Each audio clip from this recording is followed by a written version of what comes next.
You are listening to the Roberta Glass True Crime Report, putting the true back in true crime.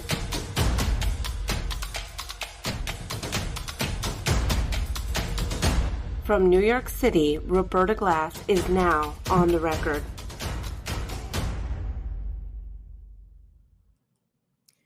Hello, everybody. I hope you're having a good Thursday. We made it. I did an incredible amount of live streaming yesterday. Boy, I did this show on Amanda Knox, and then I did another one on Ocean Gate. And sadly, it looks like my prediction on that has turned out to be true. That if it seems as if the news stories are that they have found the debris. So my prediction, unfortunately, turned out to be correct, that they probably had some kind of problem on the way down, and that the sound of those noises every 30 minutes were just either something random or the sound of maybe the debris hitting. I don't know. That's what other people have suggested. But getting into Amanda Knox. So let's look a little bit at the timeline here, okay? So I'm just going to share my screen. Hold on.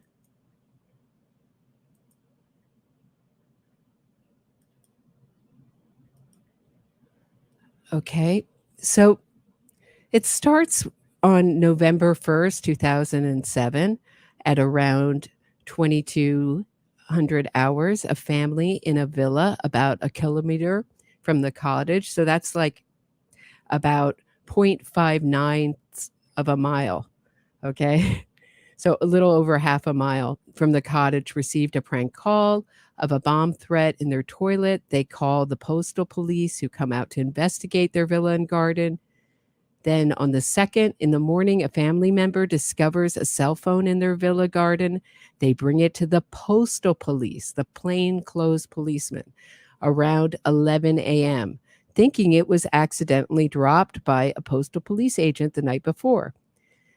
Same day, at 1200 hours or noon, postal police dispatch a squad to find Phillipina Romelli, to whom the cell phone is registered. So if you've been following this series, Phillipina is one of Amanda and Meredith's roommates, and it was her room that was the room of the stage break-in. And in the room of the stage break-in, they found mixed DNA of Amanda Knox and Meredith Kircher, but not just mixed DNA. Before you say they lived together, hold on, hold your horses. Mixed DNA that lights up under luminol. And what was established by Dr. Stefani in Amanda Knox's trial was that Amanda Knox and Meredith Kircher were bleeding at the same time. And if you were following yesterday's show, I talk about how Amanda Knox fishes out the idea that DNA could have come from her ears, that she had just, quote, had pierced extensively, unquote. That's what she says in her email home. Okay. So at noon, postal police dispatch a squad to find Phillipina, to whom the cell phone is registered. Romelli shares an apartment in the cottage with Meredith, Amanda, and Laura. Same day, another family discovers a second cell phone in their villa garden and brings it to the postal police after the squad has already left.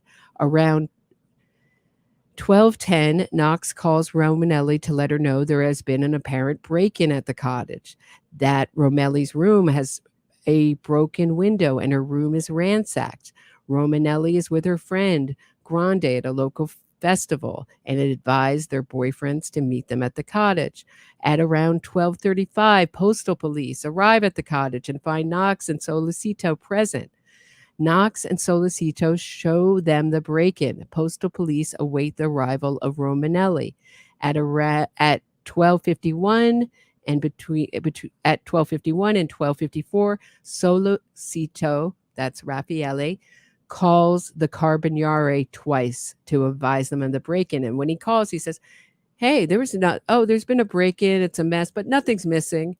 How does he know nothing's missing? But today we're going to build on. So we know on the 4th, Amanda Knox wrote that email home to everyone in her address book, right? Remember? And she says in it, "I just want to make sure I'm getting everything right in it." I mean, why would you have to get anything right? You just have to remember the truth, no? So the night after, so the night of the 5th, she comes in, Solocito is called in to talk to the police. They've talked to the police multiple times before. And they see Amanda, and it's really late at night. He was out with her having dinner. So he comes in right after, and they say, look, the police tell her, "Look, you're tired, go home." But Amanda will have none of this going home. And so they ask her to remember who comes and goes in the cottage. And she writes down 7 names. And on those 7 names is Rudy Gudet's, a description of Rudy Gudet disguised, right? Just disguised. So instead of being from the Ivory Coast, he's now from South Africa, but his relationship is exactly the same. So he's a black man who plays basketball on the courts with the boys. Why wouldn't she want to name him unless perhaps he could implicate her in this, right? So why would it really shows how she wants to keep him hidden? And we are going to, go over today her statement. So when Solocito is talking, they realize on his phone, it does not back up his story that he stayed home all night. So then he withdraws an alibi, and that's when Amanda Knox implicates her boss, Patrick Lumumba, who was really nice to her, but she was not a good worker. Her shifts were dwindling, and Meredith was about to take over her shift at Le Chic. She was about to be fired. So it's kind of interesting to think that maybe Amanda knew that. Maybe there was a reason besides Patrick being another black man that she could substitute for Rudy Gudet. I mean, my understanding was those were like the 2 main black men that she knew there. But it's kind of makes sense if you know that she's not a dumb young woman. She has to know that her shifts are her work is getting less and less. But before I do that, I had another amazing psychic prediction about how Devin Tracy was going to sell this Amanda Knox story to his audience. So we can take a look. He did a double hitter attacking me in this channel. So let's take a look at it together. Hold on one second.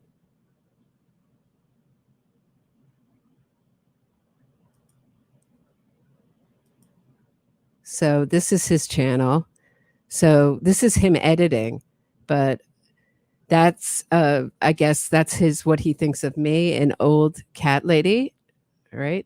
And then he did the intro, and how I really think I should start taking psychic predictions, because I predicted many times in this series that because actually, you know what? Let's go back just really quickly. I just want to show you something really quickly. I predicted so let's look at the cottage. Take a look at it. There's one shot of it, right? So the room closest to the bar is Philomena's room. And I said, there's no way to scale up it. And I've talked about this many times, I believe. That's my memory. At least once, if not many times. So let's get another look at how far. So it's 11 and a half meters up. Okay. From the floor. There is no kind of stomping on the ground. It had been raining. If he had even scaled up, like Spider-Man scaled the walls up there would have been his muddy footprints, and there was no sort of traipsing on the ground, no sign of that. There was no sign of a ladder, and there's also was a nail. So had he used this nail sticking out from the cottage, it would have been all bent, and it wasn't. It was and there's also, of course, the way, and we've been over that 100 times. Let me know if you're interested in me going over why the investigators thought that Philomena's room was staged. The glass was on the inside, so meaning the rock was thrown through the window with the shutters shut. And what I predicted was Devin Tracy was going to take this Amanda Knox propaganda where they have someone scale the walls with bars. So it's exactly like Murder in the Park, right? So when they reinvestigated, hold on one second.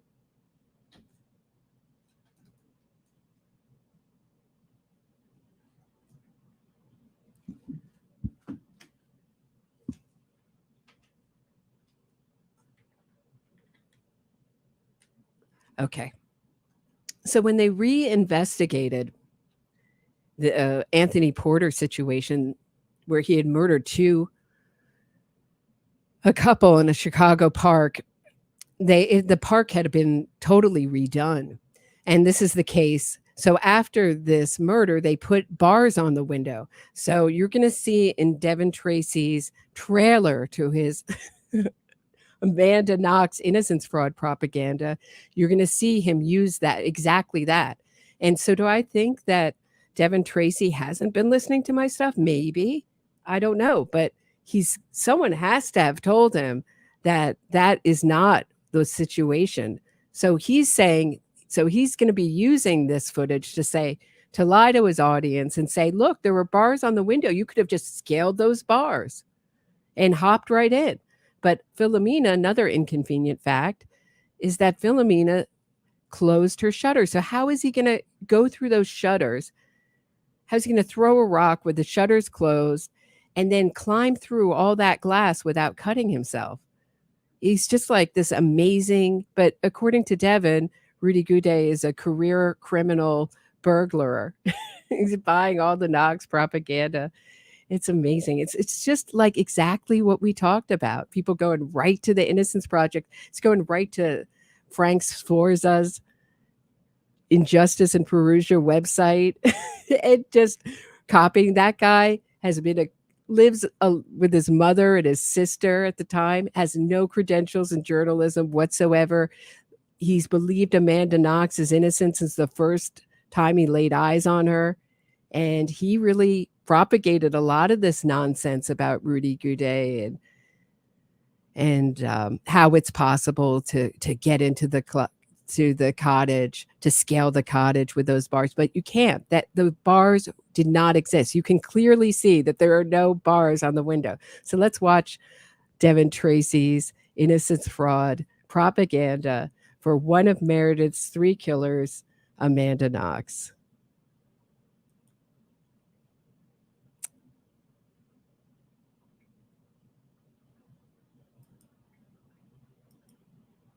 Okay, here we go.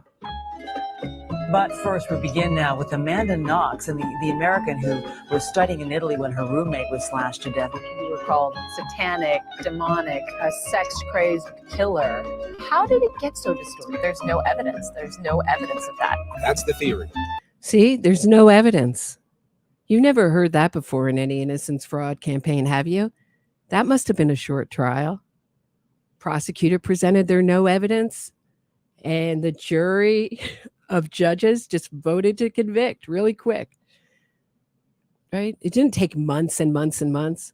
You see, they were only in court 2 days a week, and they have these long breaks. It's really done you think the wheels of justice run slowly in America. Italy, very slowly. They really take their time with their trials. And of course, it's very defendant friendly. You have automatic appeals, and it just goes up and up and up. Knox is into some freaky sexual things. So this is something that was never argued in court.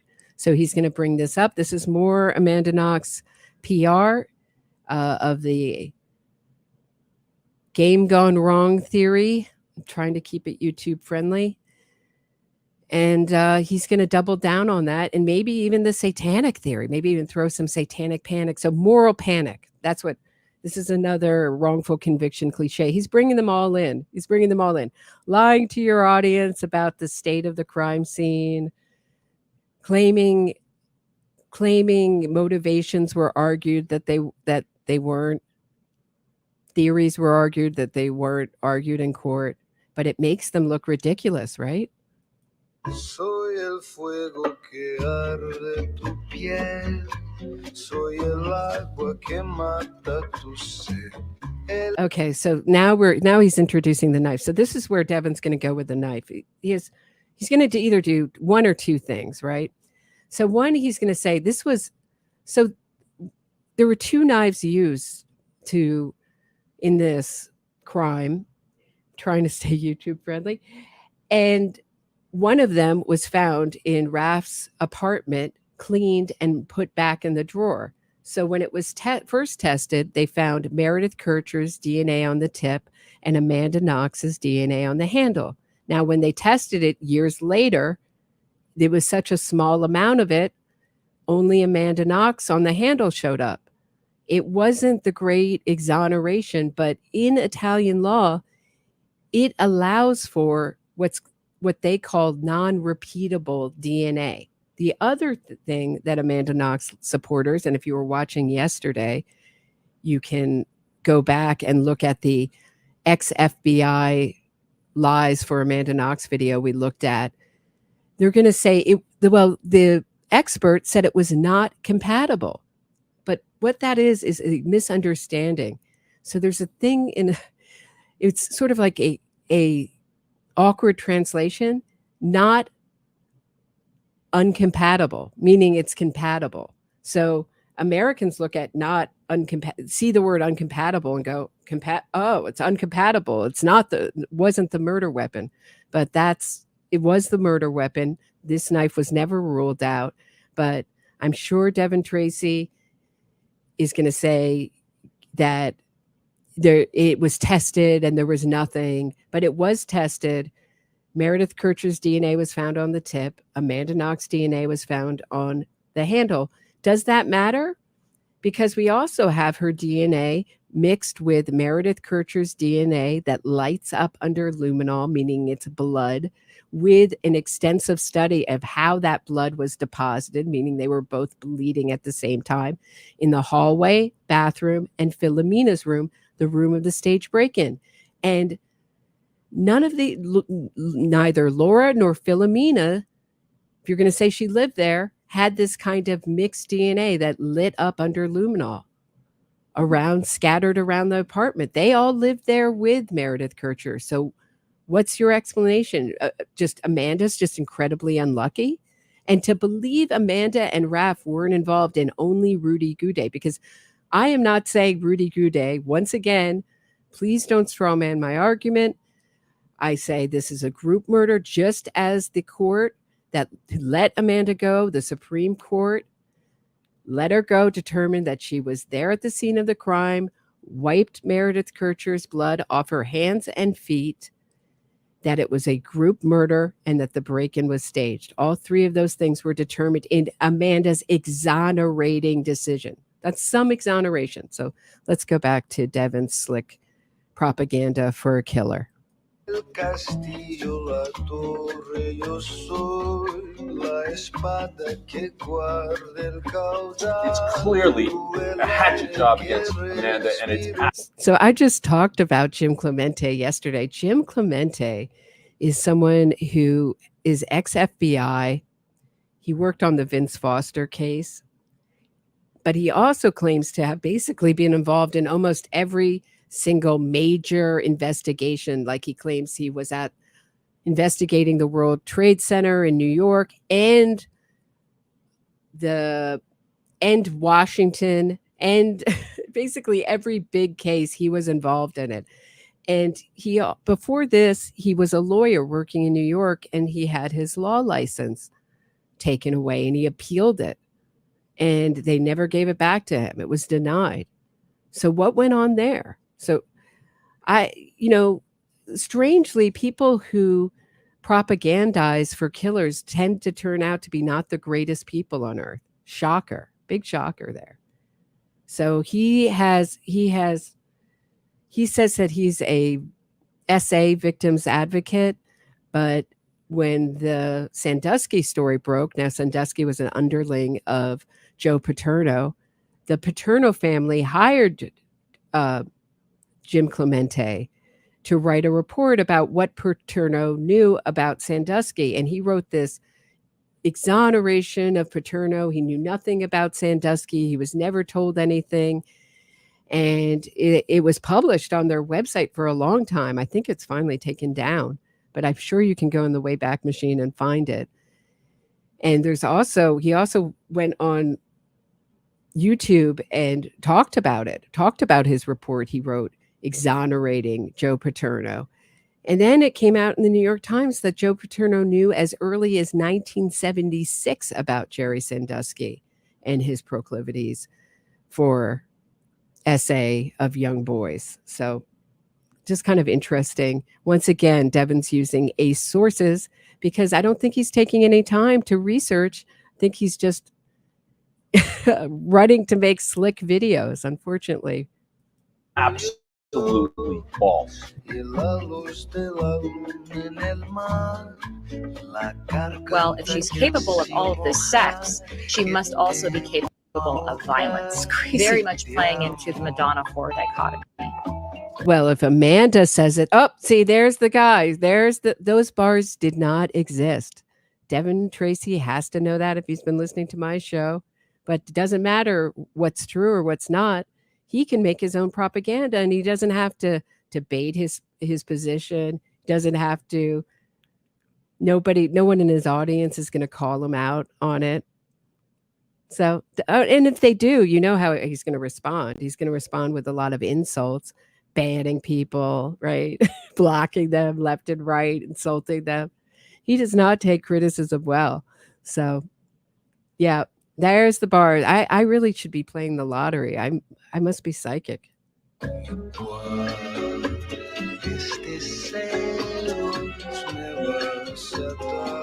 come you are the only one who ended up in prison? Because you aren't some rich white girl like Amanda Knox?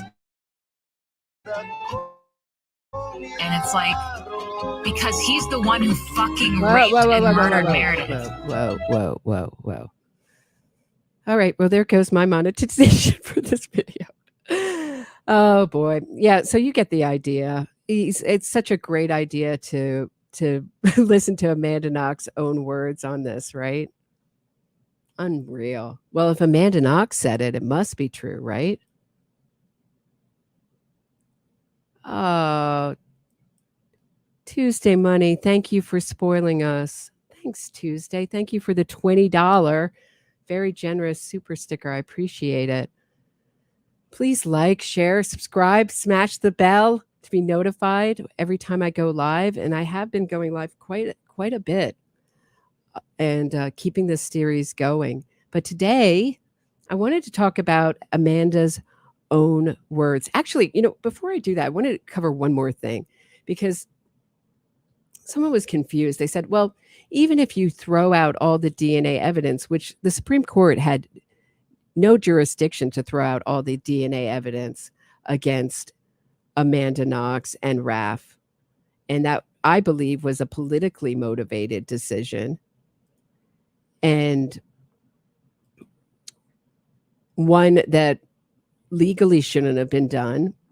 But so just for a thought experiment, this person left a comment saying, well, if you throw out all the DNA evidence against Rudy and Raph and Amanda, Rudy still looks guilty and Raph and Amanda don't. But shall we?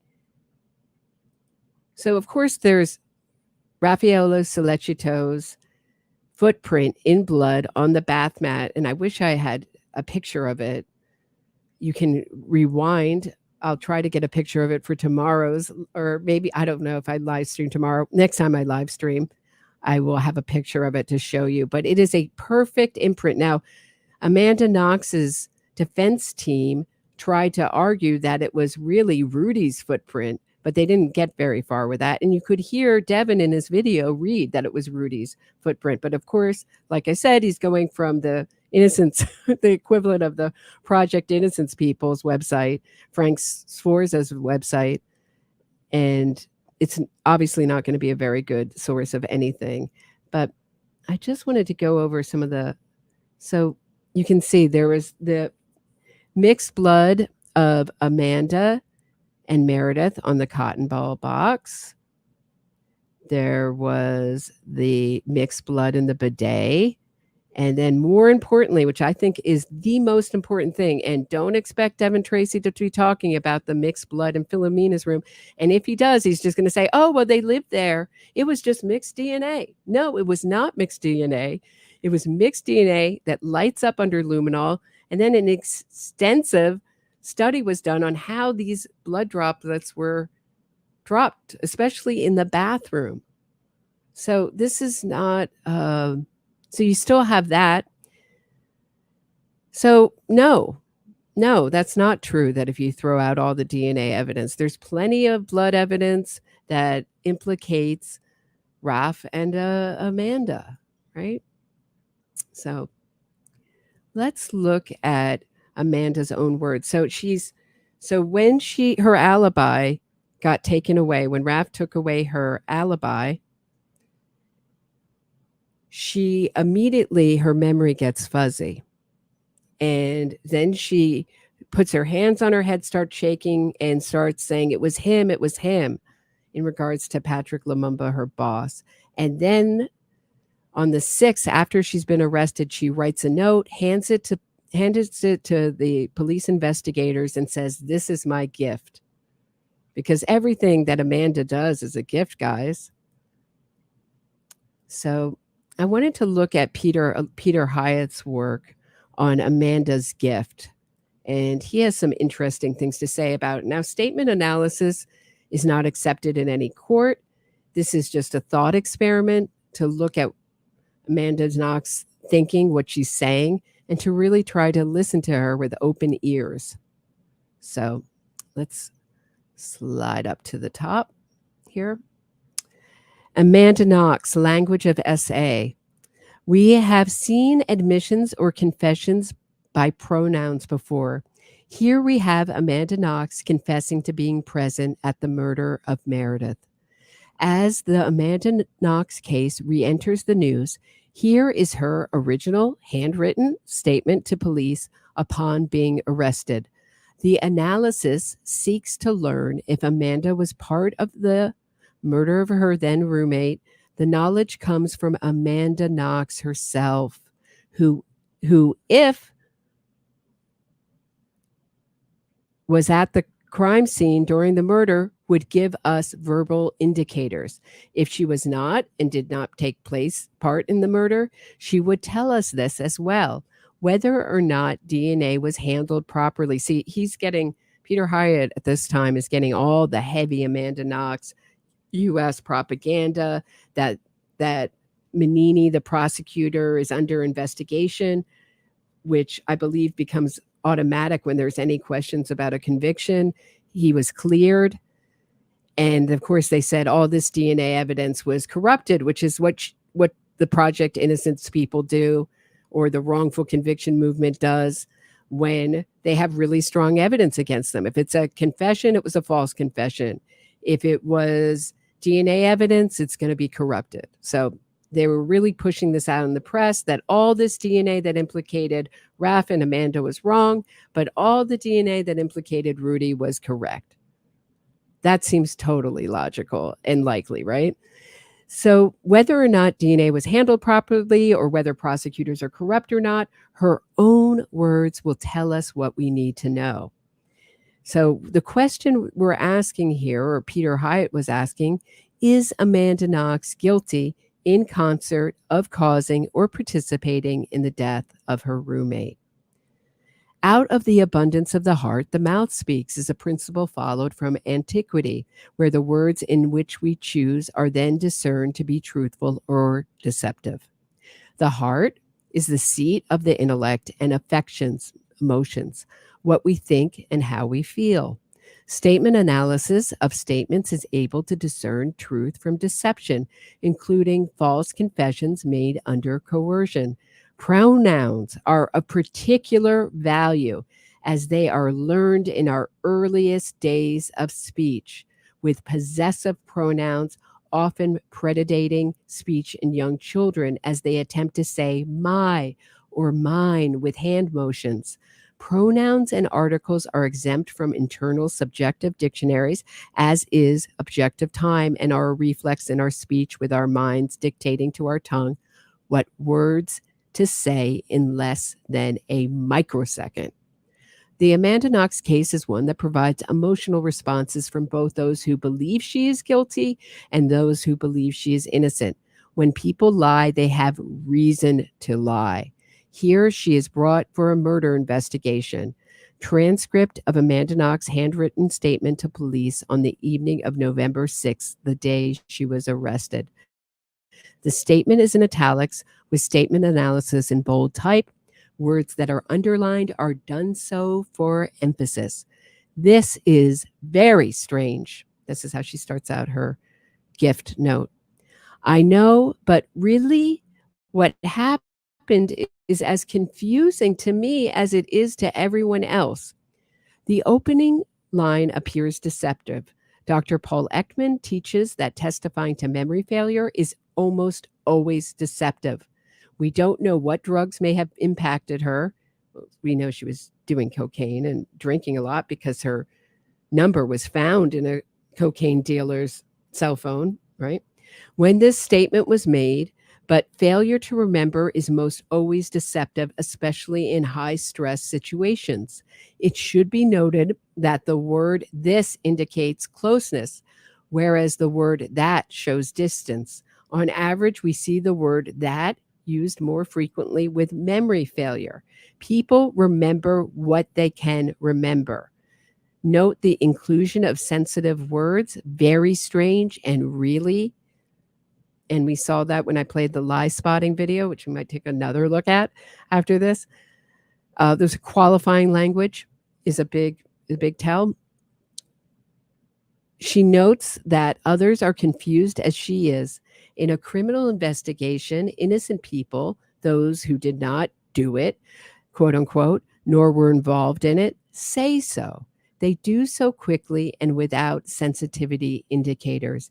Even in the most emotionally upsetting circumstances, a denial is found early and is comprised of 1, first singular I, 2, past tense verb, 3, event specific, 4, without qualifiers or sensitivity indicators. We expect to hear this quickly in a statement. I have been told there is hard evidence saying that I was at the place of the murder of my friend when it happened. This, I want to confirm, is something that to me, if asked a few days ago, would be impossible. So a few days ago it was impossible, but now it's not. It was impossible because her alibi was being kept, right? If Solecito and she had kept to their stories, this is my interpretation, it would have been impossible, right? Because you can't be, alibis are based on the idea that a person can't be in two places at once. Okay, so here's Peter Hyatt's take. Passive language, quote, I have been told, unquote, rather than who told her what specifically. But far more telling is the following words within her statement, possibly an embedded admission, quote, I was at the place of the murder of my friend when it happened, unquote. This is not something an innocent person generally says, even in the form of a question, nor in the reflection of others' words. Someone not at the crime scene would not frame these words nor place herself there. Okay. So note that she wants to confirm which is different than confirming and is a weak assertion. She wants to confirm something that to her, if asked a few days ago, would be impossible. This means that to someone else, it would not be impossible, only to her, and only on the condition of being asked a few days ago. This is a strong indication that Amanda Knox is lying. Okay. So let's scroll up. It would be impossible, quote, a few days, it would be impossible, quote, a few days, unquote, ago, but as more information has come forward, it may be different now for her. And we know it's different for her now because she has no alibi, and now she's falsely accused her boss, Patrick Lumumba, and now she's going to double down on that false accusation to try to save herself. You know, Amanda Knox supporters like to act like this came out of nowhere, like the blue, right? Is the something that she wants to confirm something that would be different to someone else, hence the use of, quote, to me, unquote. This is why extra words are essential in analysis. She is not being asked, quote, a few days ago, unquote. She is being asked in the present, just like Adnan Syed. It appears that her perspective on the something, quote unquote, she wants to confirm is different now than it was a few days ago. Also note that would be impossible is different than is impossible. The addition of would be changes her claim from something that has already happened into a future event, making it weaker. I know that Raffaelli, so we're back to the note. I know that Raffaelli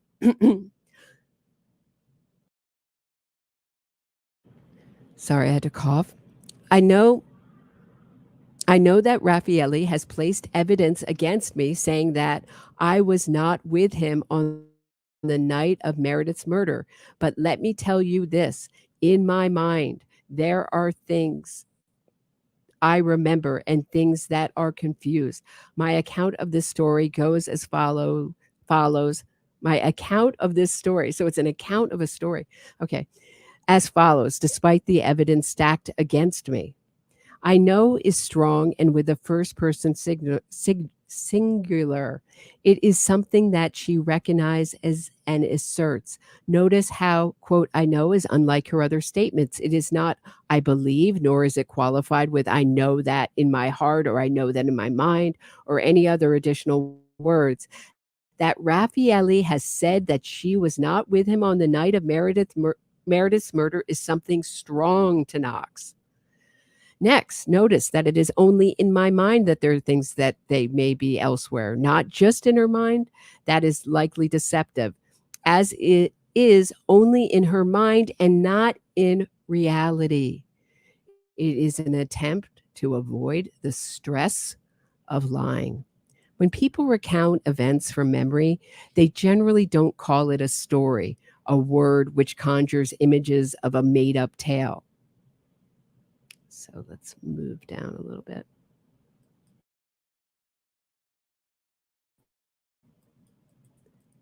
So we're back to the letter. On Thursday, November 1st, I saw Meredith the last time at my house when she left around 3 or 4 in the afternoon. Raffaelli was with me at the time. We, Raffaelli and I, stayed at my house for a little while longer, and around 5 in the evening, we left to watch the movie Amelie at his house. But what's funny is in her book, she makes it seem like this Amelie thing just came up. Like, oh, you've never seen Amelie? Oh my gosh, you have to see Amelie. Let's put it on right now, right? That's how she describes it in her book. But you can also see that Raph downloaded Amelie a couple days before that. So we know that, oh, you have to see it. It's my favorite movie story. It's got to be a lie. To watch the movie Amelie at his house. After the movie, I received a message from Patrick, for whom I work at the pub Le Chic. He told me in this message that it wasn't necessary for me to come into work for the evening because there was no one at my work. Note that when the word left is used, it often indicates missing information.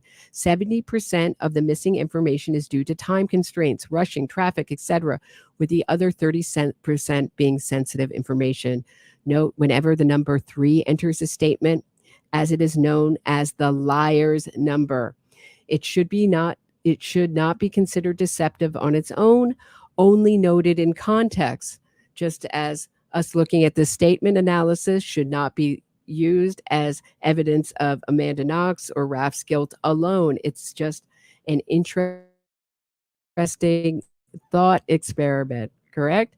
When someone wishes to be deceptive and chooses a number, it is often 3, unless the subject is asked how many drinks he or she had, and then the number is 2.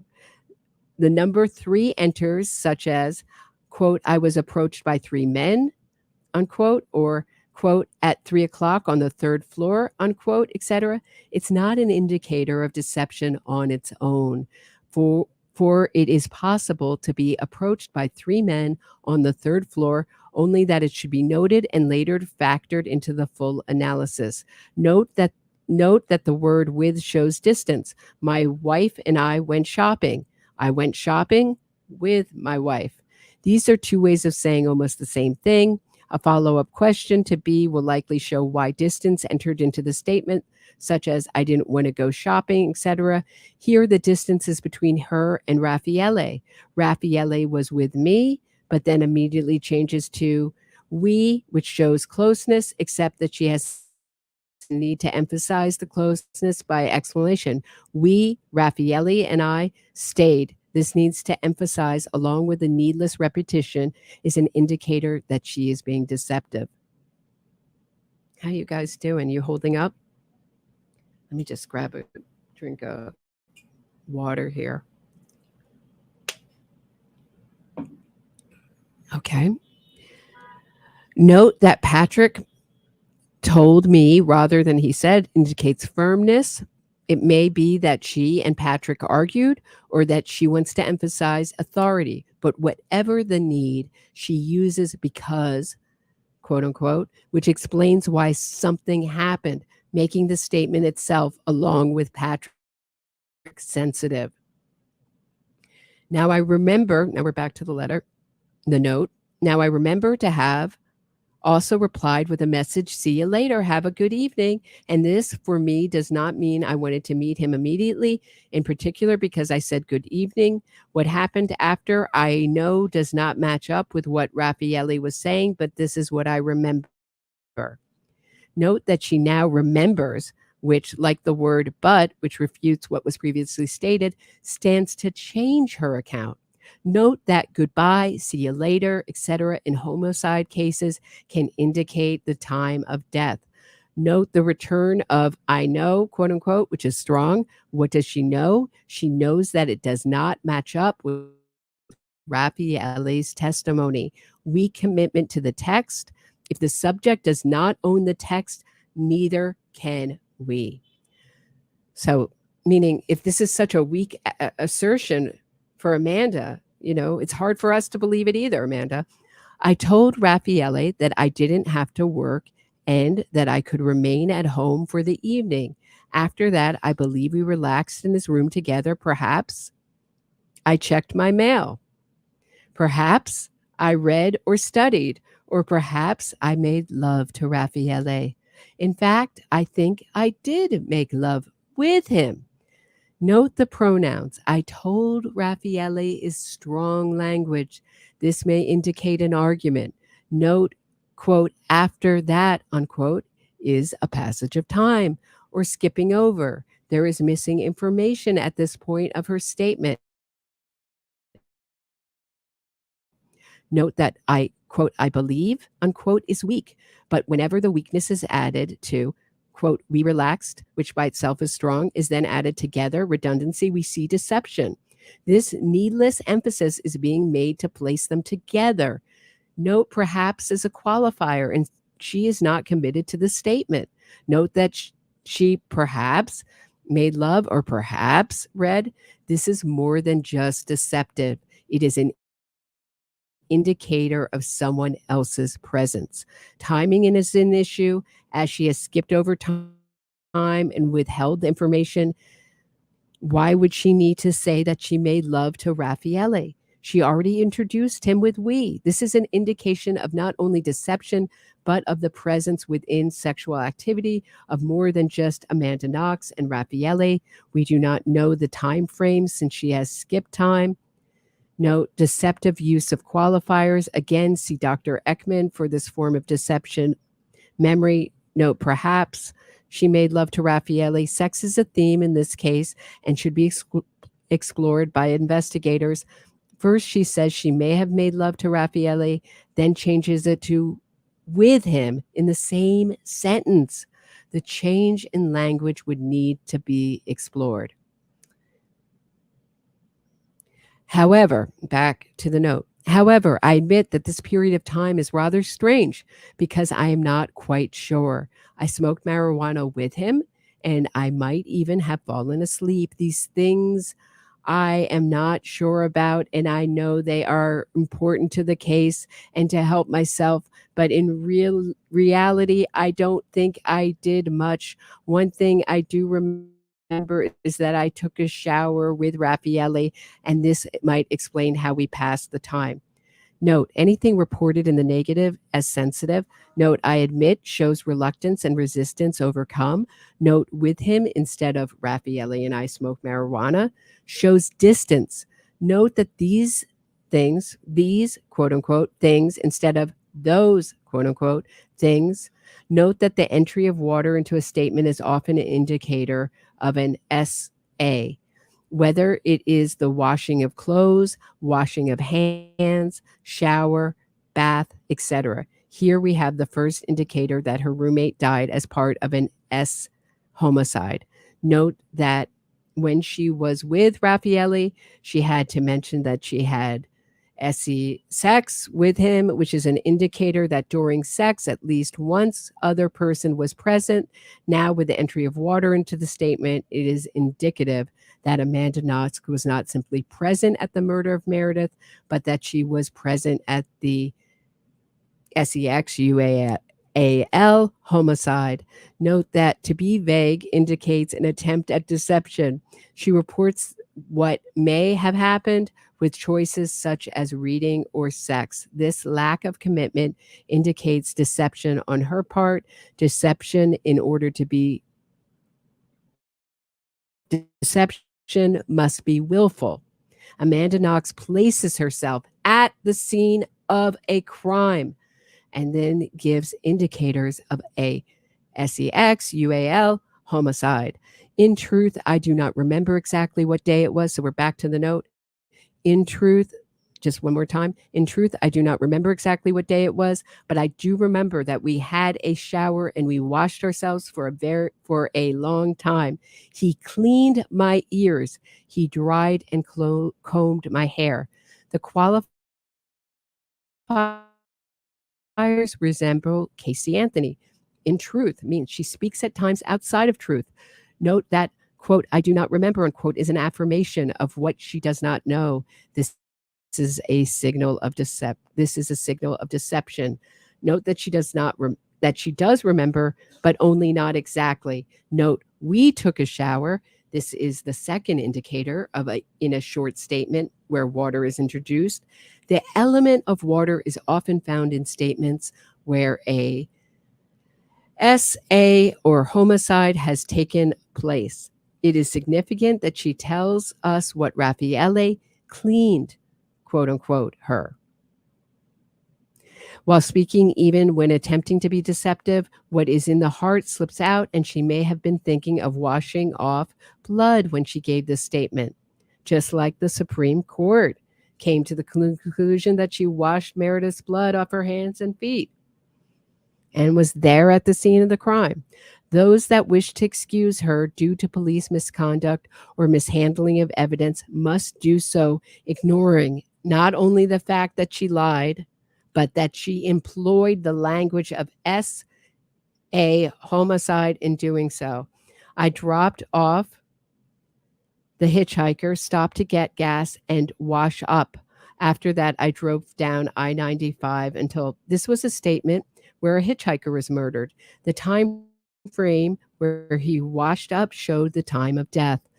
The shower details are also interesting as it is used to pass time and sexuality. Sex is a theme in her statement. Think how you might describe your night, even if you had a romantic shower. Would you include it? If you felt that you needed to, would you give details about ears?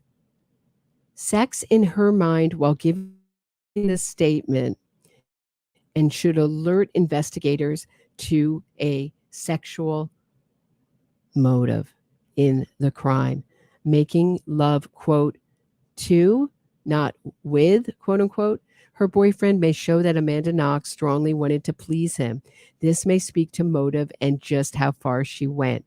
One of the things, now we're back to the note, one of the things I am sure that definitely happened the night on which Meredith was murdered was that Raffaele and I ate fairly late, I think around 11 in the evening, although I can't be sure because she's got to leave that alibi open. She can't pin herself down, doesn't want to be boxed in, right? But I can't be sure because I didn't look at the clock. But we also see that which is in the negative. When someone tells us what they did not do, did not say, did not think, particularly when offered in an open sentence, it is a strong indicator of what they did do, did think, and did say. Here she remembers that she did not look at the clock. This tells us she looked at the clock as time was significant. Note this is something that, quote, definitely, unquote, happened. Yet then she says, quote, I think, unquote, showing the obvious contradiction, deception noted. It is like the statement where the person says, quote, and I saw no one run across my lawn, unquote, indicating that she saw someone run across her lawn. Always flag anything offered in the negative. Also note that because is sensitive, as it explains why something took place. In a statement, we normally get what happened and not why something happened. Not, do you get that? This is a big tool of innocence fraud. So also note that because is sensitive and it explains why something took place. In a statement, we normally get what happened and not why something happened, right? So Amanda Knox was just convicted because she was a woman, anti-Americanism, those kind of things, right? They're hard to argue in specifics. And just as being told what didn't happen, the why, because, therefore, so, since, etc., unquote, is highly sensitive to the subject. After dinner, I noticed that, now we're back to the note, there was blood on Raffaele's hand, but I was under the impression that it was blood from the fish. Just let that sink in for a second. Blood, but it came from the fish, right? After we ate, Raffaele washed the dishes, but the pipes under his sink broke and water flooded the floor. But because he didn't have a mop, I said we could clean it up tomorrow because we, Meredith, Laura, and Philomena, and I have a mop at home. So I said, just leave this big puddle of water. We'll get it in the morning. I remember it was quite late because we were both very tired, although I can't say the time. Note, I noticed his passive. Passive language seeks to conceal identity or responsibility. Note the word but is used to refute what was just said. What does she refute? Noticing blood. It is the origin of the blood that she seeks to conceal, not the noticing. Note that after dinner, quote unquote, chronologically is when she, quote, noticed, unquote, quote, noticed, unquote, blood. But then in her statement, she says, quote, after we ate, unquote, is repeated going back to the event. Truthful accounts are in chronological order, and can be repeated backwards and forwards. Anytime someone is out of chronological order, it should be flagged for deception. Also note, when someone says they can't say something, it can indicate that if they did tell the information, it would harm them. Here she, quote, can't tell the time, yet has other details down carefully. Note also any inclusion of thought, emotion within an event when someone is giving a verbal or written statement. It has been shown through careful study that in the recall process, emotions and thoughts are added later, not in the actual event itself. A statement has 3 general portions. An introduction, the event, post-event action. In the 3rd section, the emotion and thoughts are most likely to be included in an honest statement. So let's just move on from that. Back to the note. The next thing I remember, this indicates withheld information during a critical time period, highly sensitive. The police interview would strongly emphasize here was waking up. So the next thing I remember was waking up instead of I woke up. The morning of Friday, November 2nd, around 10 a.m., I took a plastic bag to take back my dirty clothes to go back to the house. So now she's repeating her email home. It was then that I arrived home alone that I found the door to my house was wide open, and this all began. In regards to this confession that I made last night, I want to make clear that I'm very doubtful of the verity of my statements because they were made under pressure of stress, shock, and extreme exhaustion. Note, very doubtful qualifier. Rather than making all full denial of her confession, this is because it is almost impossible to lie upon a lie. She can only doubt the lies she told earlier. Note, this confession, rather than expected that confession had it been false. I'm doubtful, quote unquote, which shows some weakness, but she adds even more weakness with very. Note the order: stress, shock, extreme exhaustion. Stress is the first thing noted.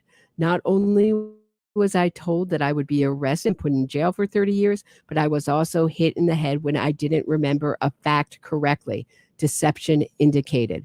This is an example of an extra word, one in which a sentence works without giving away information. She could have said, I didn't remember a fact, but instead said, I didn't remember a fact correctly, which could show deliberate deception. She cannot tell us what she didn't remember, only what she remembers. So this would place it in the negative. However, it wasn't remembered, quote, correctly, unquote, indicating that she did remember it, not just not, quote, correctly, unquote, and is another indicator of deception. Here, Knox comes close to a confession, even in her denial.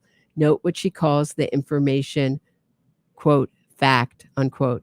I understand that the police are under a lot of stress, so I understand the treatment I received.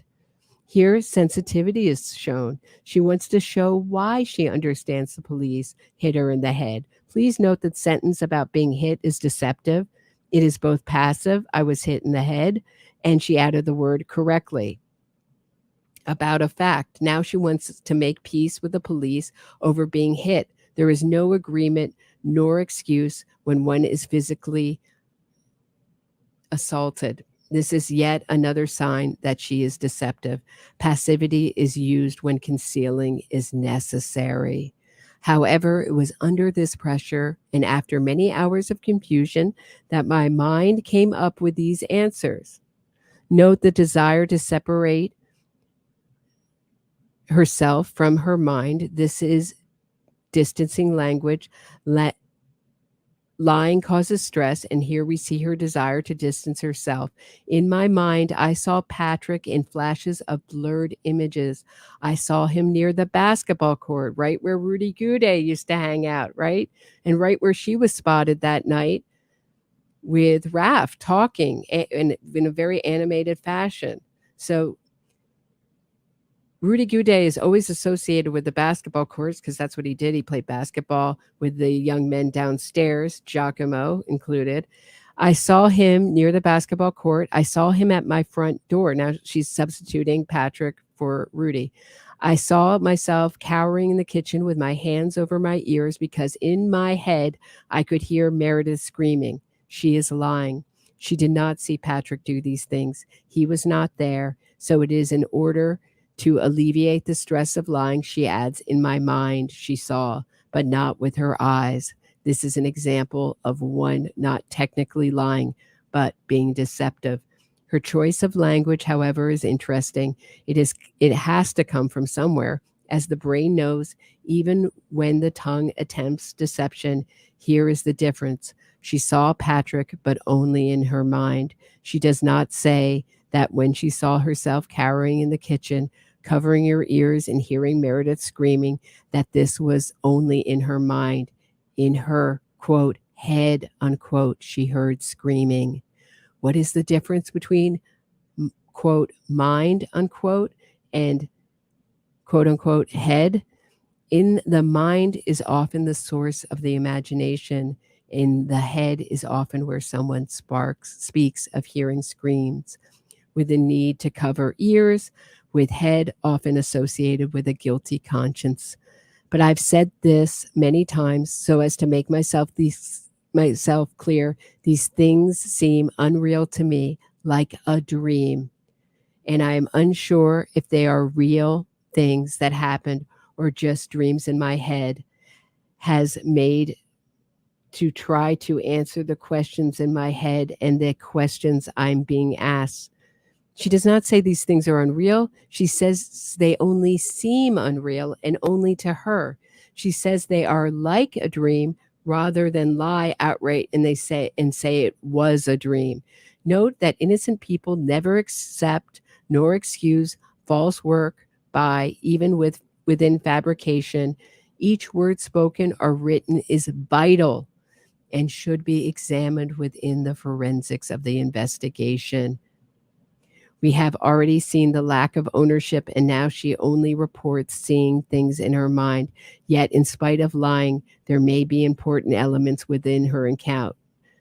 Now back to the note. But the truth is, the introduction tells us that she has lied and now wants to be believed. I am unsure about the truth, and here's why.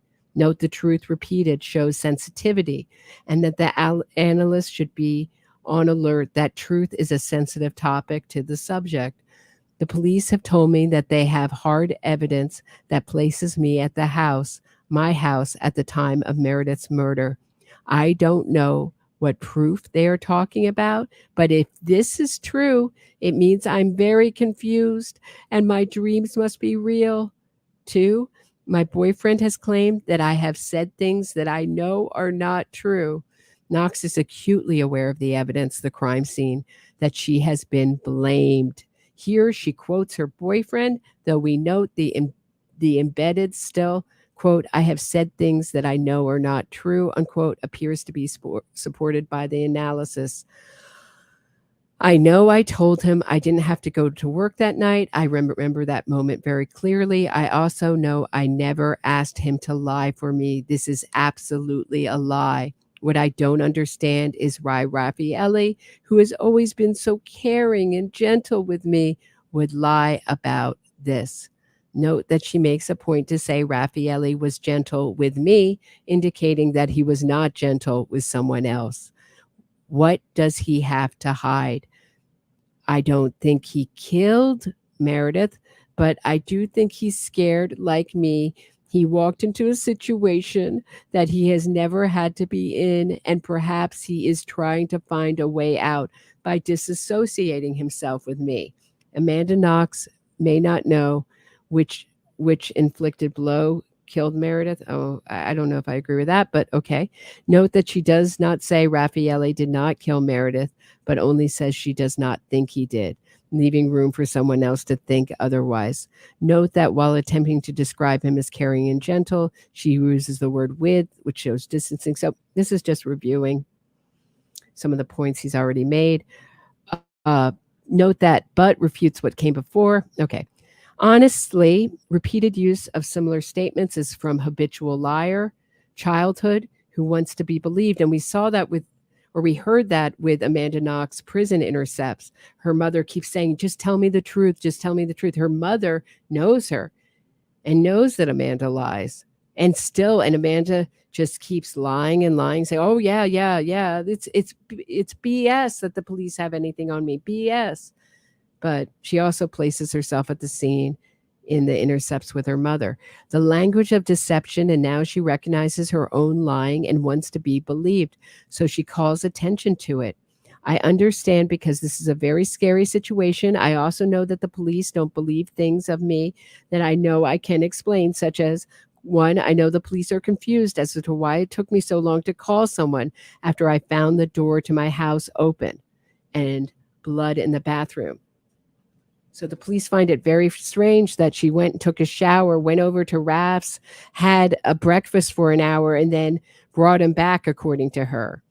But I mean, obviously that's a made up story. She and Raf were there from probably the early morning hours cleaning the scene. This tells us what Knox has been attempting to do, confuse the police. The police are not confused. They recognize the incongruity of Knox's statements. This is the muddy the waters technique employed by the guilty. Jose Baez comes to mind. The truth is, noted that she has a need to announce the truth, which brings the rest of her statements into question. This is something deceptive people do when they want to be believed. I wasn't sure what to think, but I definitely didn't think the worst, that someone was murdered. Note twice she has gone to the negative, not sure what to think and what she did not think. Yet she adds and weaken definitely to what she didn't think. Note the word someone is gender free. This is an attempt to perhaps even lie to herself about the murder. She knows the gender of the victim. I thought a lot of things, mainly that perhaps someone got hurt and left quickly to take care of it. So her mom gave her that. She's like, her mom fed that to her. She came up with maybe someone had problems with, like, maybe some girl, like some random girl wandered in and had problems with her period. And who's that random girl, I always ask, right? Not Meredith the neat freak. I also thought that maybe one of my roommates was having menstrual, problems and hadn't cleaned up. Perhaps I was in shock. But at the time, I didn't know what to think, and that's the truth.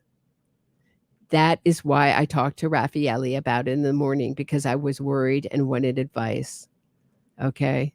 Note that frequently, I think, I just want to sort of skip more through this to her statements.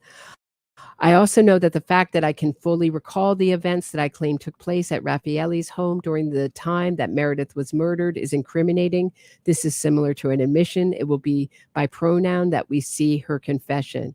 And I stand by my statement that I made last night about events that could have taken place in my home with Patrick. But I want to make very clear that these events, again, the murder is an event, seem more unreal to me than what I said before, that I stayed at Raffaele's house. Note again that but refutes what came first. She wants to stand behind the statements, but this is where it is difficult to lie about a lie. 3, I'm confused at this time. Note that she is quote, I read that wrong. 3, I'm very confused at this time. Note that she is very confused, but only at this time. My head is full of contrasting ideas, and I know I can be frustrating to work with for this reason, but I also want to tell the truth as best I can. Everything I've said in regards to my involvement in Meredith's death, that's possessive pronouns. That's her confession by admission by pronoun. Even though it is contrasting, are the best truth that I have been able to think. Okay, so here's what Peter Hyatt says. Pronouns are instinctive and are exempt from the principle of personal, subjective, internal dictionary. We learn pronouns from childhood with possessive pronouns predating speech. For some, my mind via hand signals by toddlers, we take possession of what we believe is ours. We do not take possession of what we do not want. O.J. Simpson said, for those of you who believe in my guilt, quote unquote. Stephen Trunscott, quote, I didn't really know my victim, unquote. Here Amanda says, quote, my involvement in Meredith's death shows ownership of the involvement. It is an admission by pronoun. I'm trying, I really am, because I'm scared for myself. I know I didn't kill Meredith. I know adds to the 3-point denial, making it unreliable and weak. Please note that the author believes, okay, we don't care what Peter Hyatt believes, that, okay, that's all I know for sure. In these flashbacks that I'm having, I see Patrick as the murderer, but the way the truth feels in my mind, there is no way for me to have known because I don't remember for sure if I was at my house that night. She has falsely accused him, willing for him to spend the rest of his life in prison. The questions that need answering, at least for how I'm thinking, are these are the questions she poses for herself and may indicate she is speaking to herself. Why did Raffaele lie? Did Raffaele lie? 2, why did I think of Patrick? Couldn't she have come up with someone else? Did she not realize that he would be able to have his alibi verified? 3, is the evidence proving my presence at the time and place of the crime reliable? If so, what does this say about my memory? Is it reliable? 4, is there any evidence condemning Patrick or another person? 3, who is the real murderer? This is particularly important because I don't feel I can be used as condemning testimony in this instant. I have a clearer mind than I've had before, but I'm still missing parts, which I know is bad for me, but this is the truth. And this is what I'm thinking at this time. Please don't yell at me because it only makes me more confused, which doesn't help anyone. I understand how serious the situation is, and as such, I want to give you this information as soon and as clearly as possible. If there are still parts that don't make sense, please ask me. I'm doing the best I can, just like you are. Please believe me, at least in that, although I understand if you don't, although I know, all I know is that I didn't kill Meredith, and so I have nothing but lies. So I have nothing but lies to be afraid of. Amanda Knox owns her involvement in Meredith's murder with a word. So he uses the word death. I wouldn't use that word. I would say murder. Someone who was not involved in Meredith's death would not state my involvement because they would not own it. The same theme continues. I have highlighted the keyword. So I think we've done it, right? Amanda Knox would not pass a polygraph. She fails the polygraphy of statement analysis. But of course, Amanda Knox supporters are going to say, right, that they're really unreliable and, not important. You can't tell anything from a polygraph, etc., etc. So if you have questions or comments, please hit me up in the super chats. I think that I just always find that very interesting. So that is the note. That's the gift that Amanda Knox supporters like to call her retraction, that she retracted her. They call it a false confession. I'd call it a false accusation. And we know that she wrote about Rudy Gude in her journal diary. She wrote, I met the most beautiful black man today. So they knew each other. He wasn't a loner. It was known. Rudy Gude was known to them and to the to the men downstairs. And I think it's very interesting to look at her language and how it changes and contrast that with what we went over yesterday, which was the email home where she was trying to get her alibi straight, right? Her lies straight. And she's going through every like very individual part of the story and saying, I'm just trying to keep it straight. Not, I don't want to forget anything. I'm going slowly. She's saying, she wrote, I'm going slowly because I want to get everything right.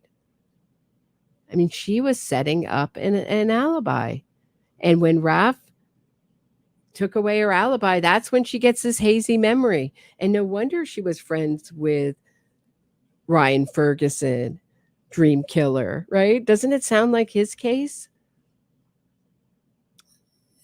You can check out my podcast on Ryan Ferguson and the Dream Killer. Went through a whole transcripts of that. He went up on the stand just like Amanda did and totally was owned. You know, you can write these things. See, it's fine to, like, you can write an email home and it all looks fine until you get questioned on it, until you get questions out of order, right? Let's look at some of her other weird language, shall we? Just real quick. Let's take another look at this real quick.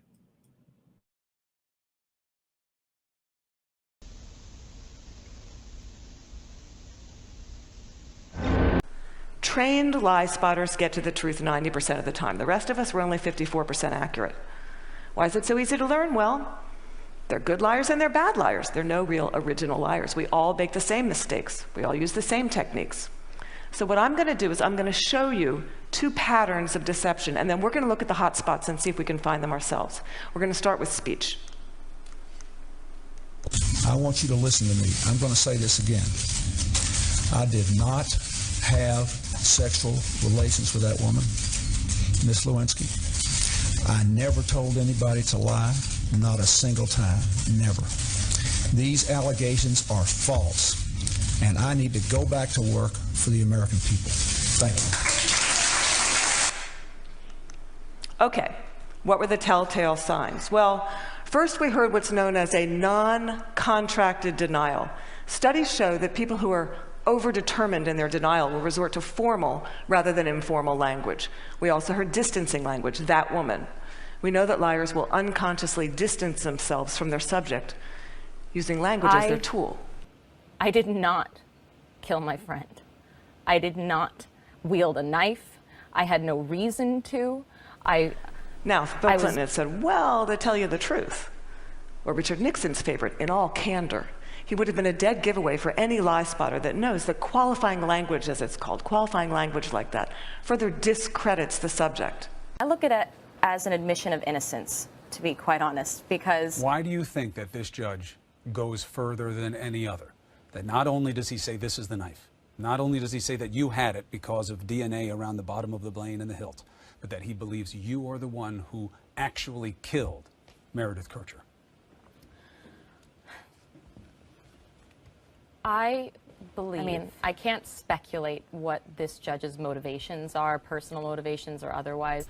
What I can say is that... Freud had it right. Freud said, look, there's much more to it than speech. No mortal body language secret. With body language, here's what you got to do. You really got to just throw your assumptions out the door. Let the science temper your knowledge a little bit. Because we think liars fidget all the time. Well, guess what? They're known to freeze their upper bodies when they're lying. Liars won't look in the eyes. Well, guess what? They look you in the eyes a little too much just to compensate for that myth. Did you kill Meredith Kercher? No. Were you there that night? No. Do you know anything you have not told police that you have not said in this book? Do you know anything? No, I don't. Ask a deceptive person to tell their story. They're going to pepper it with way too much detail in all kinds of irrelevant places. I was, in the month that we were living together, we were becoming friends. A week before the murder occurred, we went out to a classical music concert together. And then they're going to tell their story in strict chronological order. And what a trained interrogator does is they come in, and in very subtle ways, over the course of several hours, they will ask that person to tell their story backwards. And then they'll watch them squirm and track which questions produce the highest volume of deceptive tells. Why do they do that? Well, we all do the same thing. We rehearse our words, but we rarely rehearse our gestures. We say yes, we shake our heads no. No. Were you there that night? No. Do you know? We tell very convincing stories, we slightly shrug our shoulders. We commit terrible crimes, and we smile at the delight in getting away with it. Now that smile is known in the trade as duping delight. Actually killed Meredith Kercher.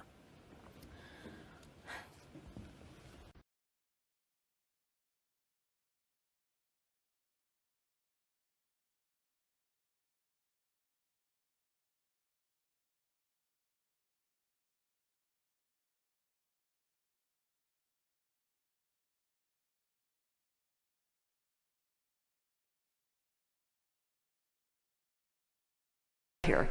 But there's one I can teach you that's very dangerous and that's easy to learn, and that's the expression of contempt. Now with anger, you've got two people on an even playing field. It's still somewhat of a healthy relationship, but when anger turns to contempt, you've been dismissed.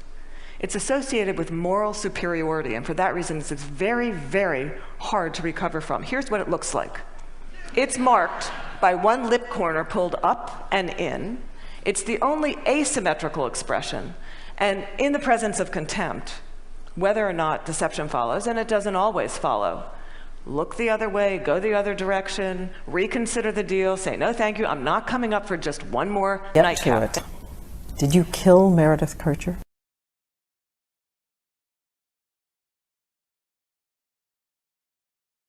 Will not go back there. There are going to be some people who look at that decision and say it's a sign of guilt. She's got something to hide and she doesn't want to stand trial.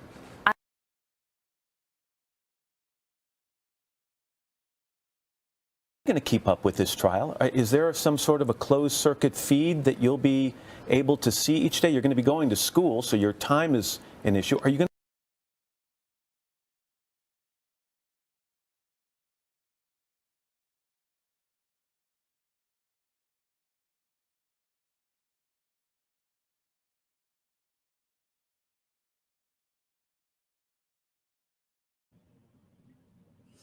Okay, that gave my voice a little rest. You got to see Amanda do that hard nod when she was asked whether she was there at the scene that night. She does a hard nod, affirmative nod, yes.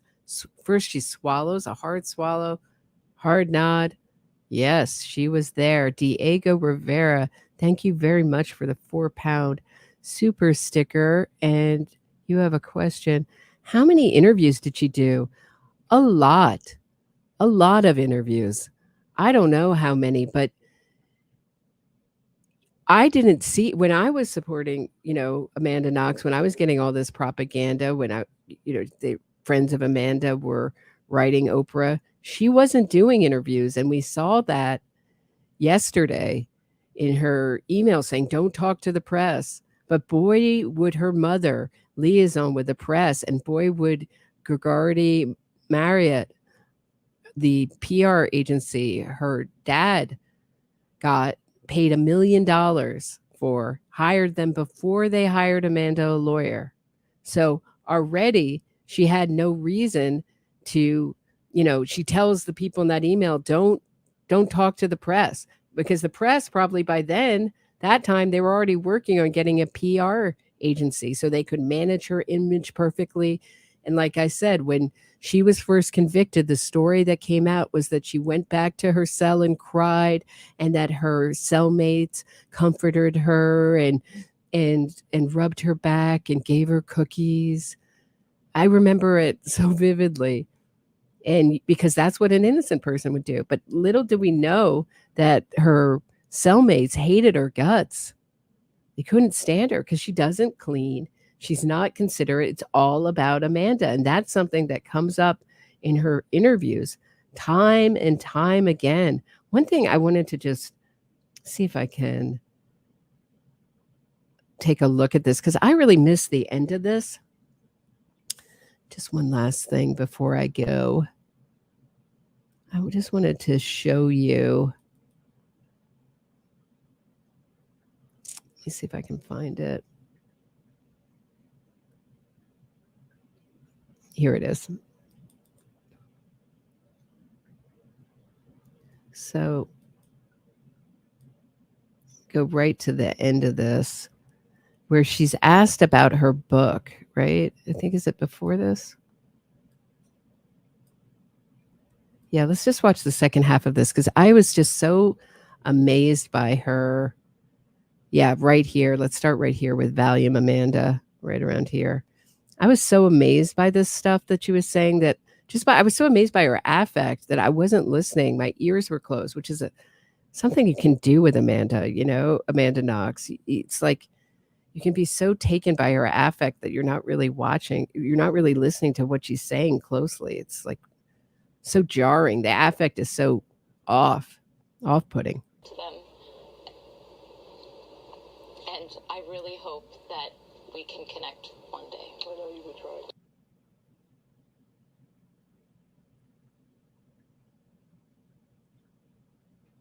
Out of this situation. I have gained financially in the telling of my story, and that has nothing to do with Meredith. She thinks that people would know her if Meredith Kircher had not been murdered. She thinks she's so great on her own that anyone would be interested in learning about her, writing a book. No. The reason people are interested in you is that very few young, pretty women go over and take part to Italy and take part in a murder. Although there's a young man, good-looking young white man who just got convicted along with his friends of killing a cop in Italy, and they were sentenced to 30 years, which is about the maximum in Italy. And that's what America is trying to, these woke DAs are trying to replicate. They don't want anyone to do even less time. They want no one to do more than 20 years. That's where this movement is going. Do you think it's disrespectful yourself to Meredith's memory, Meredith's family? When I first saw them, it was in court, and I saw from their faces that they thought I was the one who killed their daughter. I would hope that they wouldn't have those faces now. She would hope that they don't have those faces now. Not that they don't, because she knows it's true that she took part in this. She was a part. She hopes that they don't have those faces because they wouldn't upset her if she laid eyes on them. Oh, it's all about Amanda. I mean, it's just it's everything out of her mouth. It's all about her. But even if they did, I'd ask them. Like, hi, I'm Amanda Knox. You ready to talk to me yet? To give me a chance for them to understand that I'm not the person who the prosecution says I am. I'm not the person who their lawyer says I am. That I care about Meredith. I care about justice. See, isn't that the opportunity to see what she means by that? So she wants you to fill in the blanks there. I'm not the person that the prosecution says I am, right? We're supposed to fill in the blanks there and assume that she means I'm not the person that murdered Meredith, right? But she's not saying that. She's saying I'm not the person that the prosecution described. So maybe the prosecution got a few details wrong, or she feels that she's not this, I don't know, really troubled, annoying person. I'm sure she doesn't think she is a person that doesn't flush the toilet, plays the same note on the guitar over and over, doesn't clean, doesn't help with the cleaning. Justice for her. How do you feel that potentially the Kircher family may always think that you had something to do with the death of their daughter? I hope that's not the case. It takes away the possibility of there being healing for them and for me, because I won't visit. So Amanda knows how Meredith Kircher's family can heal, and they can only heal if they believe that Amanda wasn't part of this crime. She's setting out. She knows how people heal. She knows it all, right? And they can only heal if they drop this false belief, right? Oh, it's so unbelievable. Her grave unless they give me permission to. And I want the part of her that was alive to be more defining in my life. And the part of her that remains is her family. Like, hi, I'm Amanda Knox. You ready to talk to me yet? So the part that remains is her family. Wouldn't she just like to wipe out the family? And that's what she's trying to do emotionally, just wipe them out, re-victimize them, torture them, taunt them. What a psychopath. Total psychopath. This is what psychopaths do. You and how difficult it's been for you, but clearly for Meredith's family this has been an absolute nightmare. You have said that you would like to meet them, you would like to pay your respects at Meredith's grave. They've said no. How do you feel about that? Where do you stand now? I can understand where they're coming from, and this has been the major obstacle for me reaching out to them, because I know that they think that I had some sort of involvement with Meredith's death. There's exactly what Peter Hyatt was talking about. I had some involvement. Again, her pronouns are owning it. I had involvement. I had some involvement in it. She was involved. She's telling you she was involved. If you're not, just try to use those pronouns on a really horrific murder that you're not involved with, and see how awkward, how awful it feels saying it. And I want them.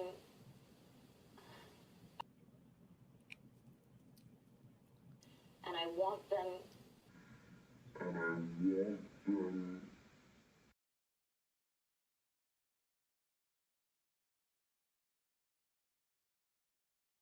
I would hope that they would eventually take into consideration even the possibility of my innocence. They need to understand that the prosecution is simply wrong, and that their lawyers are wrong, and that is so hard, that you want to trust the system, you want to trust that the answers that were given to you are the answers that are true.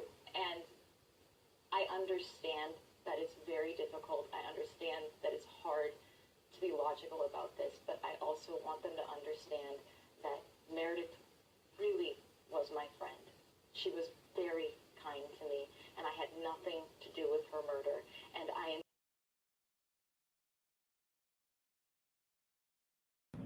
Oh boy, she's right. Meredith was very kind to her. But, look how far into it she has to say that she had nothing to do with Meredith's murder. Boy, she's pulling out the last one, very stressful. She had nothing to do with it. Not that she didn't murder her, just had nothing to do with it. All right. Unreal. This is just unreal. And unfortunately, she's logical and the Kirchers aren't. Kirchers are just not logical. I mean, if you ever look at the Kirchers press conferences, they were the most restrained, dignified, sensitive to all parties involved. I used to just watch them with awe. Even when I was an Amanda Knox supporter, getting terrible information from the U.S. about the case before I really knew the real facts of the case, I just watched them in awe and just marvel at how they were so diplomatic, so reserved, so restrained, so dignified. Incredible family. And I think it bothers Amanda that they're still around. She wants to wipe them out along with Meredith. Truly innocent, and I truly believe that the only way that any of us are going to be able to heal from all of this is if we come together and acknowledge the pain that we have all gone through. I've read John Kircher's book. I've done everything that I could to hear what they have. See, she's read the Kircher's book. See, she's logical. She didn't read it because she wants to find out what they're saying about her, because she's an egomaniac, psychopathic, narcissist, horrible person. She read it because she wanted to understand and be logical and rational, something that the Kirchers just can't do. And all these other people like me, these Amanda Knox haters, we're just jealous. We're just jealous of her. We're just jealous. We just wish we were as good as Amanda. Her roommates end up murdered in horrific ways. I had to say in the few times that they had opened themselves up to the outside world about their grief, I have not been able to have the kind of contact with them and to be able to confront.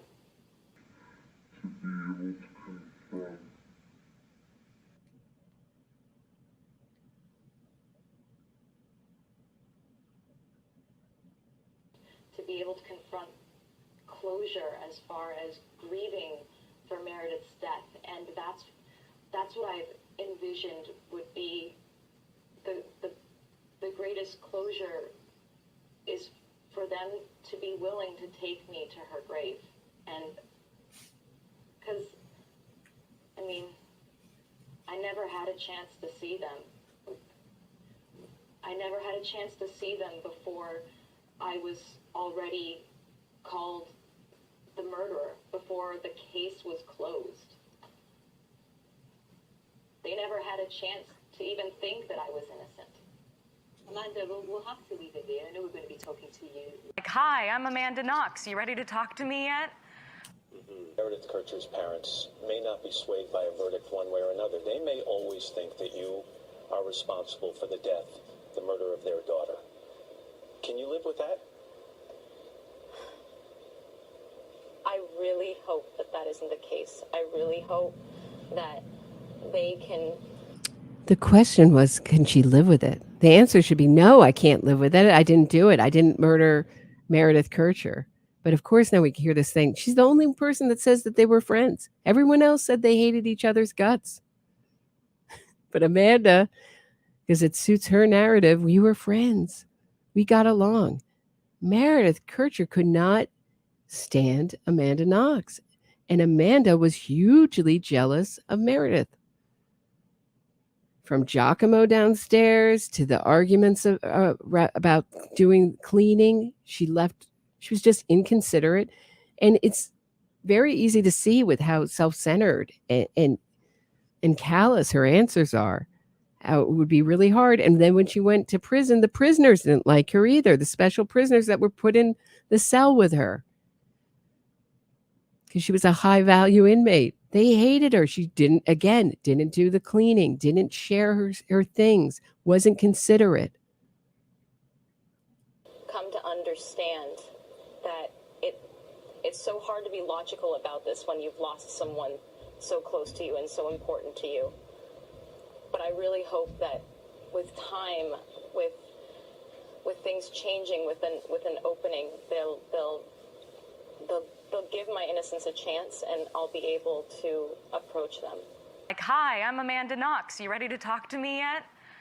I don't want to be forever separated from them, because at this point, Meredith is a part of my life, and I only knew her for a very short amount of time, but she'll always be there.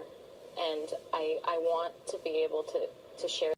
She'll always be where? That's crazy. I pointed that out the other day, but I mean, it's really like the cannibalistic kind of, she'll always be inside of me. She's now a part of me forever and ever. She lives on. Creepiness. But she's always there. It's like she's trying to mirror a sort of tender sentiment, like she'll always live on in the hearts and minds of the people that love her. But she can't even really go there because she doesn't have a heart. She's a psycho. That with them. So, Amanda Knox. Amanda, thanks for taking time to talk to us this morning. We will be following this trial. A couple of messages from people watching you speak this morning. Sarah says, so many lives have been ruined by this case. Roger says, the only victims... He disagrees with you. He says the only victims in this dreadful crime are Miss Kircher and her family. Well, there are many victims in this case. and there are Amanda's parents, my parents, all our families, Patrick Lumumba's families, Patrick Lumumba himself.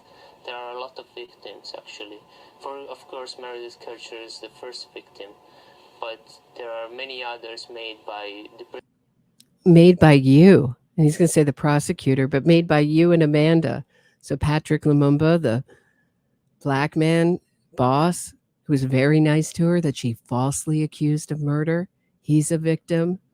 But no one is a bigger victim than the Kercher family and Meredith Kercher. It was a horrific, horrific, horrific crime. And if your family hadn't put pressure on the Supreme Court and America hadn't put pressure on the Supreme Court, that DNA would have never been thrown out. It is not legal in the Supreme Court. They have no jurisdiction to throw out the DNA evidence. And even still, the best exoneration that they could come up with was that Amanda was there at the scene of the murder, and that she washed Meredith Kercher's blood off her hands and feet, that the crime was done by multiple people. We know that because of the lack of defensive wounds. The break-in was staged. We know that because of the stage break-in room, that the rock was thrown when the shutters were closed, that nobody could have climbed up that wall. And Devin Tracy, to lie to your audience, but that's what you have to do when you're making innocence fraud propaganda. You just can't go by the facts, right? Can't go by the facts. Can't talk about the facts. You got to make up something new. Oh, there were bars on the windows. You could just climb right up. No, there's no way to get up there. Even if he had maybe been able to scale the wall, Rudy Goudet would have cut his hands. Does that mean he wasn't part of this crime? No. He was let in by Amanda Knox and Robb. They were probably buying drugs from him. And for Robb and Amanda to admit they were smoking pot, which was illegal at that time in Italy, means that they're covering up for heavier drug use, right? That's what I think, which was the cocaine that she was spending thousands of dollars a week on. Her money was dwindling. All this, she wasn't getting along with Meredith. Meredith was blowing her off. Meredith was dating Giacomo. And Amanda, you can tell in her email how many times she brings up Giacomo, and Giacomo's my friend, and we play guitar together. And she describes how when she discovered Meredith's body, she went right to Giacomo for comfort, even while she's dating Raffaele, and she's got DJ, her boyfriend, at home in Seattle.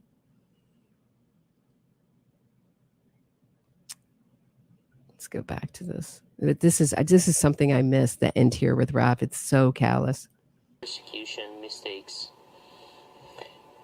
That's what you mean by saying you're a victim. How do you think of Meredith Kercher's family? Yeah, sometimes I think about them, and I'm really sad that they still stick about the persecution theory, because it's completely wrong. They completely missed the case. Well, they say that they... See how big he is? See, that's all you have to say on TV. See, they were just wrong. It's the same as saying, oh, Amanda Knox is innocent. Well, why?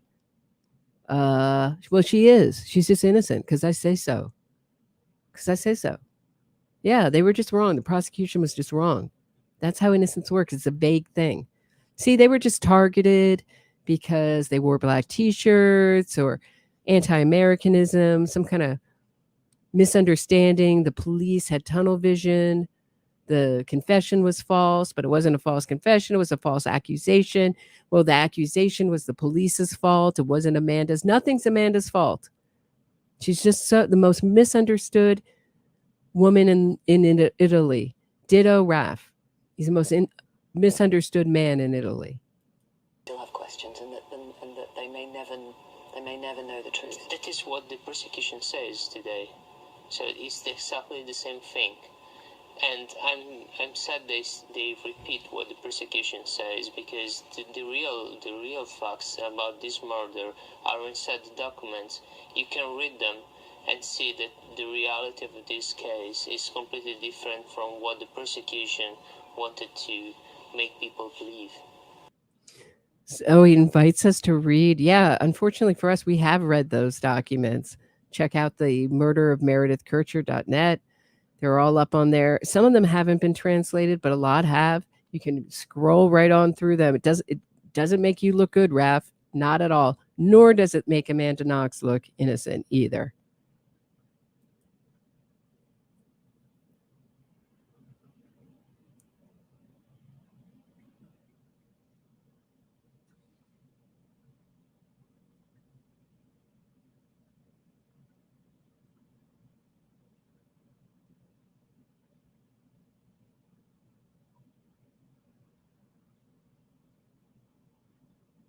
Were you ever in communication with Meredith Kircher's family? I was in communication. I tried to speak with Meredith Kircher's family through their lawyer, because I sent him a letter saying that it was sad what happened to the daughter, and I'm not responsible of anything, but I hope the truth will come up very soon, and I feel bad for thinking or imagine how a parent can feel in a situation like this. My mother died in 2005, 2 years before all this tragedy, and I know what means missing a very important person in your life. Mm-hmm. And what was their response to that? Did they believe you when you said that you weren't responsible for... No, they never responded, and even the lawyer, they all never responded. Neither the lawyer, neither them. They behave like I'm not there. I mean, they never cared about me. And what about now, after this is all passed and you've been exonerated? Have you been able to reach out to them? See, you don't even have to do your own innocence fraud campaign. The press will do it for you. Now that you've been exonerated, do I have to go over their great exoneration one more time? Oh, Allah. I think you're all getting sick of me saying it. But, geez, that's some exoneration. There at the scene of the murder, washing blood off your hands. That's some exoneration. Group murder, some exoneration. So if Rudy's the only one who hasn't been exonerated, then he did this crime with a female who left female fingerprint size bruises on Meredith's body, left female size footprints, and Robb. It was perfect imprint of his foot in the bath mat in Meredith's blood. So who are these other two people that did this crime? And he's like, and they didn't care about me. That's really what I wanted to play. They ignored me and the lawyer. See, they're terrible people. They're terrible people. And my mother died. That's just really what I wanted to play. That and Amanda saying that book, that she was given $4 million to write a book about her life after she got her, quote, great exoneration, unquote, LOL. And that she would have been given that. She's essentially saying that she would have been given that had it had nothing to do with Meredith's murder, that she's not famous and that she's not profiting off Meredith's murder. We know that to be untrue. Betty Clark, thank you very much for the 1999. Betty Clark writes, thank you for this series, Roberta. This vile person has been dining out on Meredith's murder for more than 15 years now. True. the more anti-Amanda Knox content out there. I wouldn't even call it anti-Amanda Knox, but I understand where you're going. I don't know what you call it. It's such a short span of time, right? Short block you have to write. Pro-truth content, I'd call it, out there, the better to counter her grift. Yeah, she's got just an amazing team behind her. Just unbelievable. She's got an agent just for her speaking engagements, an agent just for her, just like to manage her career as like a celebrity. We are living in the age where murderers are treated like celebrities. And nobody blinks an eye, says a word. All you have to do is sprinkle around the magic word innocence, and all critical thinking from our press and the public goes out the window. But strangely, I've said this 100 times before, but the number one question I get in my personal life when the subject of the podcast comes up, everybody wants to know about Amanda Knox. She's so creepy. I know I'm supposed to think she's innocent, but I don't think she's innocent. She just gives me the creeps. Like, women really feel it. So if does anybody have any other questions? Coming up on the 24th at 1 p.m. Eastern Standard Time, that's this Sunday, I believe, I am speaking with Andrew Hamill, who wrote the piece, The Wrongful Exoneration of Adnan Syed. Now, I took a few issues with his piece, some of the things that I felt he left out and some of the major points that I felt he was missing. So we are going to have a civil discussion about our disagreements. Imagine that, having a civil discussion about your disagreements. Yes, we're going to be doing that Sunday, the 24th, 1 p.m. Also, in my Patreon, I have dropped a new episode over an hour long on Natalia Grace Barnett, the notorious NGB, talking about the Barnett family who adopted the Ukrainian orphan Natalia Grace, thinking she was 6 years old, only to discover that perhaps she was a full-grown woman with designs to kill and harm the family. So we're talking about the Discovery ID multi-part series, quote-unquote, documentary. And it's a really fun episode. I had a lot of fun making it. Check it out. Become a Patreon member for less than the price of a grande cappuccino. And there's a lot of podcasts up. There's quite a few podcasts up there and other content. Please like, share, subscribe to this channel, and I'll see you back next time, probably right around this time, 3:30, 4 o'clock. All right. Have a great night, everybody.